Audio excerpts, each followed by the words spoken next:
This is Kimberly Quinn, host of the Mindcraft podcast, and I can't tell you how much fun I have had doing this podcast. I started when the world closed over the pandemic in an attempt to spread some positivity out there and give people some strategies to enhance their own well-being and reduce anxiety and all of that. Now, 2 years later, we're still going strong and now listened to by 52 countries across the world. And I've even helped some of my students get going with their own podcasts. It's super easy to do. And I'll tell you, if you haven't heard about Anchor by Spotify, it is the easiest way to make a podcast with everything you need all in one place. I'll just explain for you.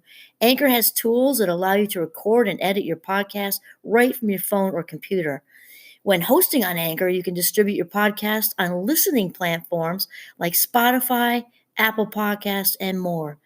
It's everything you need to make a podcast in one place. And best of all, Anchor is totally free.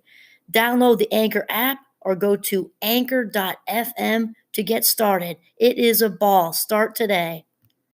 Greetings, Minecrafters, and welcome to what I hope is another exciting discussion for you. This is Kimberly Quinn here to discuss. I would like to discuss something related to the last thing I did. Maybe it was the video. I don't remember. But anyway, is who gets the most approval? Who's getting the approval? Because there are a lot of approval junkies out there, and we want to know what's going on. We're going to discuss this today. Okay, so I have an answer for you for who gets the most approval. And ironically, it's those who don't give a fat rat's ass if they get anyone's approval or not, because they're comfortable in their skin, living their authentic lives. And that's just how it is. The people who get the least approval are the ones chasing it. And this is just the reality of the universe's dynamics. That's it. So here is the paradox. If you want more approval, you got to stop needing it. So that takes inner framework, being in your frame with your authentic self and, the self-love that's all involved inside the frame, the self-acceptance inside the frame, and knowing your own value. Only then will you, it's kind of like, like when we take an aspirin or something, it just gets rid of the symptoms, not the problem, right?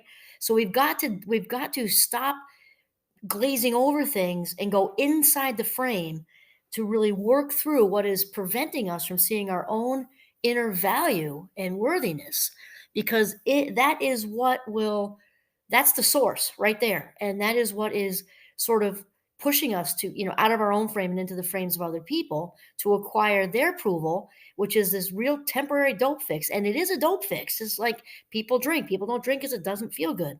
When we get the approval of others outside of our frames, there is an immediate feel good, like a junkie feel good thing, and it has a half life, just like anything else. And then it reinforces all the low self esteem stuff, all the false self stuff, all the ego stuff, and it doesn't go anywhere good. So you can catch yourself with this when it's happening. First of all, question yourself on the quality of your own life. Just rate yourself. And if you can do like a Likert scale, like 1 to 10, but you don't even need to do that. I mean, you can do that. Just ask yourself, how happy am I? How fulfilled am I? How much joy is in my life? How comfortable am I in my own skin? Because rather than, like, what is the quality of my life really? Because rather than we want to shift away from the other orientation into a, appearance kind of like appearance based thinking into quality based thinking. So rather than, what many of us get caught in is when someone else doesn't like you at work, someone doesn't like me. Oh no, right? Or somebody says something snarky or implies this or implies that. And then we get yanked out of our frame into feeling badly about ourselves. What did I say? What did I do? Oh no, they don't like me. What is wrong with me? Okay, right there, catch yourself, because that is the ego trap, the shame mode. It's all the false self leading us out of our frames, and realizing that whatever that person's opinion is just their freaking opinion.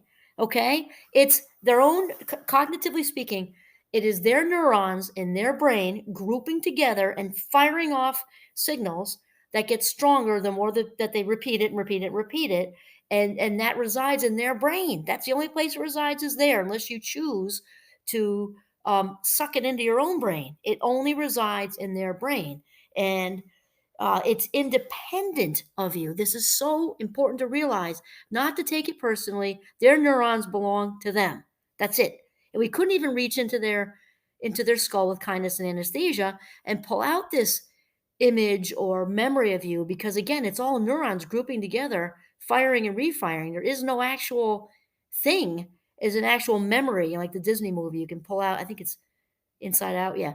You pull out the little memory ball, and they did a great job with that, though, by the way, as far as how they explained it. But in reality, a memory or this idea of you doesn't, like, you couldn't reach in and pull it out. Like you could reach in and pull out an amygdala or a hypothalamus or something, parts of the brain. No, it's just a bunch of neurons grouping together, firing off venomous thoughts about you that don't belong to you.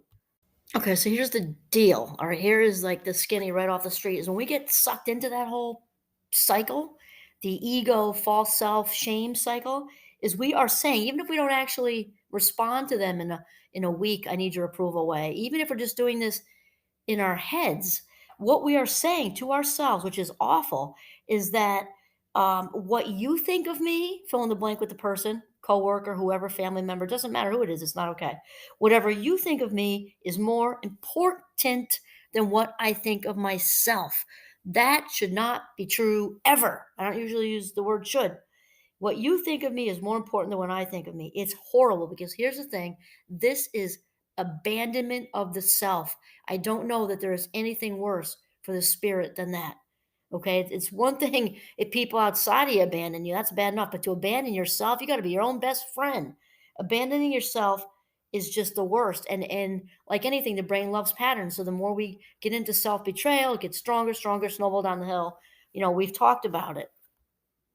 And when we do this, we are literally handing over our own power, our authentic power on a plate, like a shiny, nice piece of china. Here you go.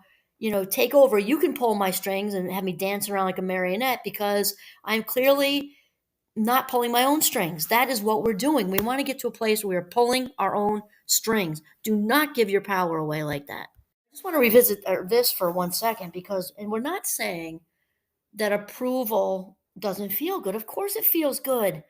I've been talking about, I've been doing a whole bunch of presentations lately, which I love because I just love people. I love people and the interaction, the engagement, and hearing their stories, when it's done and hearing their thoughts. And the whole thing is just has me flying around the room just with high octane passion.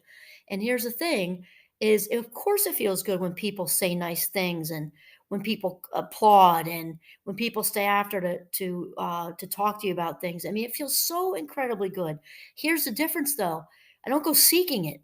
There's a lot of my life where I did, of course, because I was into pleasing and tell me I'm a good person, all that bullshit, but not anymore. Okay. Here's the thing is um it feels good, and I do let it in. I've gotten to a very good place with, kind of deep breaths and let in all those kind words because the brain loves this, and the brain also then is better able to receive kind and loving words. If that was once something that wasn't easy for you, it makes it easier and easier and easier when we actually sit with that goodness and allow it in. And it also, of course, is how the universe or source or God works, is that then attracts more when we're receptive to the kindness of others, then it brings more. So that is a good thing. But here's the thing, and here's the thing though, is when that just comes naturally, that's great. Soak it up, bask, and love it, but not to go looking for it, because when we go looking for it and seeking it, this is saying that we need it. We don't want to need approval. When it lands on our lap, great, but we don't want to need it. Think about it. When we are needing something, it means that that's in somebody else's frame, outside of us, externally. So if we need something that's outside of us externally, think crystal meth. Okay, now I need it. And if I don't have it, I am debilitated. Well, that isn't different with needing the approval of others and getting locked into or people pleasing, the disease to please and rescuing and all this other codependent behavior. When we need to do that to feel good about ourselves, that gives other people the power to pull our strings like a marionette. That is what we're saying. We don't want to need it because then we're dependent on it like approval junkies. Okay. And we cannot exist on our own in our own frames in our own, basking in our own authenticity and authentic happiness and joy if we're not in our frame, living in someone else's frame. Okay, so here's like the main theme here is we don't want to need approval like we need to breathe oxygen because you can breathe just fine without other people's approval. And in fact, I got to give a shout out because and Thoreau, I'm a big fan of. I think many people are a fan of Thoreau. He just learned how to live. Just great guy. And I want to give Wayne Dyer a shout out too because I got this from him and was inspired by him as well. So Thoreau said this: if you can advance confidently in the direction of your own dreams and endeavor to live the life which you have imagined, you will meet with a success unexpected in common hours. Oh my God, that's amazing. I want to say it one more time.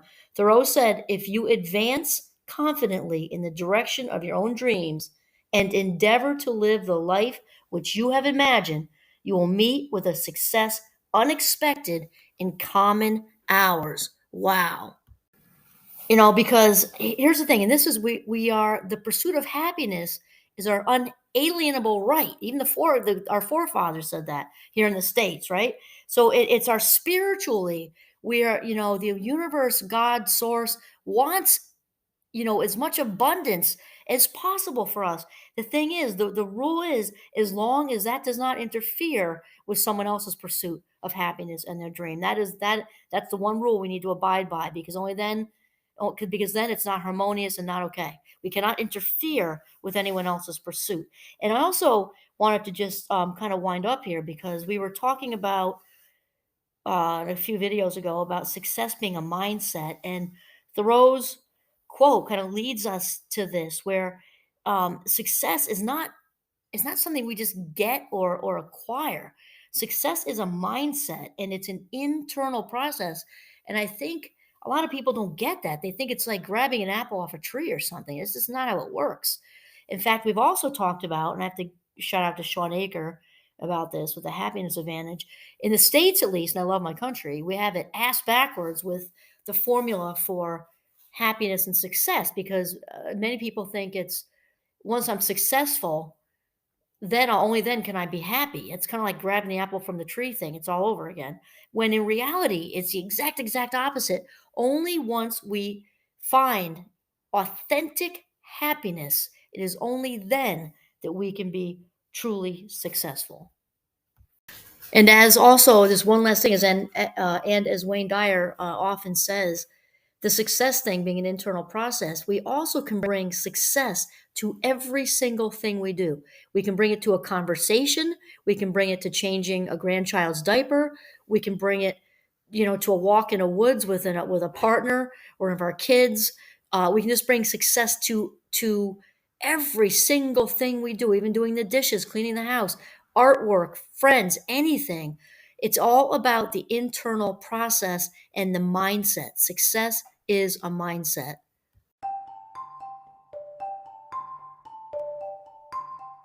And it is a mindset that is independent of anyone else's approval. When we live in our own frame, dependent on our own approval, residing in our authenticity and self-love, this is when we are just on fire with success, driven by high octane, authentic passion. This is Kimberly Quinn signing off from the very rainy northern Vermont today. Have a mindful day.